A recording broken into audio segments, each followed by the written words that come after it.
পোষা প্রাণী মানবিক। তারা আমাদের মনে করিয়ে দেয় যে তাদের যত্ন নেওয়া এবং রক্ষণাবেক্ষণ করা আমাদের দায়িত্ব আর আমাদের কর্তব্যের মধ্যে পড়ে। কুকুর পৃথিবীতে সবচেয়ে বিশ্বস্ত প্রাণী নামে পরিচিত। মানুষ এবং কুকুরের মধ্যে অবিশ্বাস্য বন্ধন উদযাপন করে থাকে। এটি কোনো গোপন বিষয় নয় যে কুকুর আমাদের হৃদয়ে এক বিশেষ স্থান রাখে। তাদের এই অটল অনুগত্য এবং নিঃস্বার্থ ভালোবাসা সংক্রাম আনন্দ ইতিহাস জুড়ে কবি, লেখক এবং দার্শনিকদের দৃষ্টি আকর্ষণ করেছে। পৃথিবীতে কুকুরই একটি প্রাণী যে প্রাণী আপনাকে তার নিজের জীবন থেকেও বেশি ভালোবাসে। আপনি যদি একটি কুকুরকে প্রতিদিন খাবার দেন এবং প্রতিদিন মারেন, তবুও এই কুকুর কখনো আপনাকে ছেড়ে যাবে না।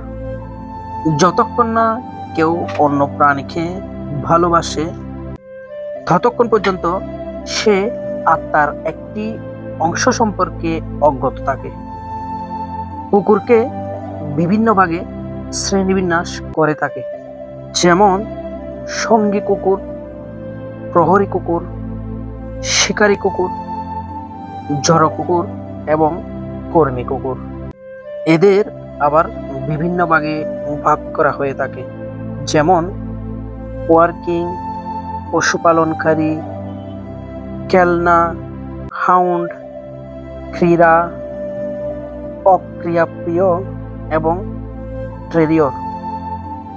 চলুন আপনাদের আজকে একটা কুকুর সম্বন্ধে গল্প বলি, যে গল্প না বললে কুকুরের বিশ্বস্ততা সম্পর্কে অসম্পূর্ণ থেকে যাবে।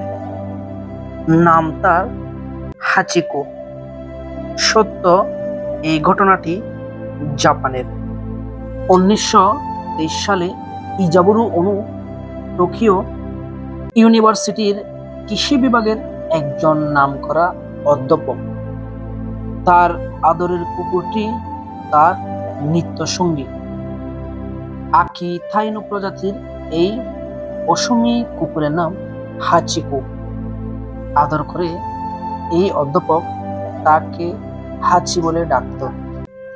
এই অধ্যাপক ইজাবুরু প্রতিদিন জাপানের এই ট্রেনে করে শিবুয়া স্টেশন থেকে টোকিও বিশ্ববিদ্যালয়ে যাওয়া আসা করতেন। বিশ্ববিদ্যালয়ে যাওয়ার জন্য ট্রেনে উঠতেন এই হাচিকোকে বিদায় দিয়ে। লেকচার শেষ করে 3টার সময় তিনি আবার ফিরে আসতেন এই শিবুয়া রেল স্টেশনে। হাচি তার জন্য অপেক্ষা করতেন এবং দুজনই পায়ে হেঁটে বাড়ি ফিরতেন।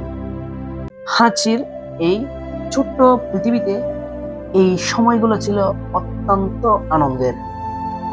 হাচিকো বাকি জীবনটা হয়তো এভাবে কাটিয়ে দিতে পারত, কিন্তু সে আর হয়ে উঠল না। 1925 সালে ইজাবুরু বিশ্ববিদ্যালয়ে লেকচার দেওয়ার সময় হঠাৎ করে স্ট্রোক করে অসুস্থ হয়ে পড়েন। পরবর্তীতে হাসপাতালে নেওয়ার পরে সেখানে মৃত্যুবরণ করেন। এখানে বিকাল 3টায় উৎসাহ নিয়ে হাচিকো শিবুয়া রেল স্টেশনে অপেক্ষায় রইল, কখন যে তার মালিক আসবে এবং পায়ে হেঁটে দুজনে বাড়ি ফিরে যাবে। কিন্তু তার মাস্টারের তো আর প্রত্যাবর্তন হলো না, সে আর ফিরে এলো না। বিশ্বস্ত এই হাচিকো পরের দিন ঠিক 3টা বাজে এই শিবুয়া রেল স্টেশনে গিয়ে বসে রইল তার মালিকের আশায়, কখন সে আসবে। ভাবখানা এমনই ছিল, এই এখনই তার মালিক ট্রেন থেকে নেমে তাকে খুলে নেবে আর সে লেজ নেড়ে তাকে সম্ভাষণ জানাবে। কিন্তু তার মাস্টার আজও আসে নাই। কুকুরটি হাল ছেড়ে দেয় নাই। পরের 10 বছর প্রত্যেকটা দিন এই হাচিকো তার মালিকের জন্য শিবুয়া রেল স্টেশনে বসে থাকত। টানা এই 10 বছর জ্বর, বৃষ্টি, বার্ধক্য এবং অর্থ্রাইটিস অপেক্ষা করে এই কুকুরটি তার মালিকের জন্য অপেক্ষা করতে করতে একদিন 1935 সালে এক শীতল সন্ধ্যায় মৃত্যুর কোলে ঢলে পড়ে। এর মৃতদেহ লোকজন শহরের রাস্তায় আবিষ্কার করে। সবাই গভীর আলিঙ্গনে তাকে কোলে তুলে নিল এবং তার শেষকৃত্য সম্পাদন করল। আর সেই 10 বছর পরে এই মালিকের পাশে তার স্থান হলো। কিন্তু মালিকের পাশে স্থান পেয়ে কুকুরের কি অনুভূতি হয়তো আর জানা হলো না আমাদের। হাচিকো বিশ্বের সমস্ত মানুষের হৃদয়ে নাড়া দিয়েছে। তার মৃত্যুতে কেঁদেছিল এই শহরের হাজার হাজার মানুষ, কেঁদেছিল আকাশ বাতাস, গাছপালা, পশু পাখি। তার স্মরণে শিবুয়া রেল স্টেশনের লোকজন একটি ব্রোঞ্জের মূর্তি স্থাপন করলো, ঠিক সেই জায়গায় যেই জায়গায় প্রতিদিন সে তার মালিক প্রফেসরের জন্য অপেক্ষা করত। তাকে নিয়ে তৈরি করা হয় হাচিকো এ ডগ টেল নামে একটি চলচ্চিত্র, যা অনেক জনপ্রিয়তা অর্জন করে। ভিডিওটি যদি ভালো লাগে একটি লাইক করবেন, সাবস্ক্রাইব করবেন, পাশে থাকা বেল আইকনটি বাজিয়ে যাবেন এবং একটি কমেন্ট করে জানাবেন ভিডিওটি কেমন হলো।